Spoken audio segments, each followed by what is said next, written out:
Бүгін Қандыағаш қалалық номер 4 орта мектебінде қысқы спорт түрлеріне жарыс болып өтті. Бүгінгі Қандыағаш қалалық номер 4 жалпы білім беретін орта мектебінде жастар арасында қысқы спорт түрлерінен жарыс ұйымдастырып жатырмыз.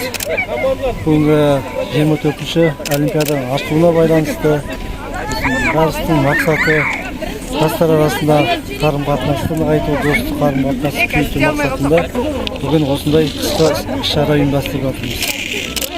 Спорттық шараға мектептің жас мамандарынан құралған 4 команда қатысты. Көптен көп рахмет. Осындай жастар арасында сайыстар, түрлі қызықты ойындар көп бола берсін.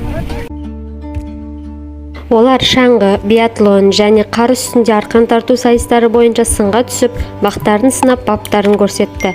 Жарысқа қатысып, шебер өнер көрсеткен Жалын командасы бас жүлдені жеңіп алды. Жастар командасы 1-ші орынға, Тәрбие командасы 2-ші орынға табан тіресе, ал Лион командасы 3-ші орынды місе тұтты.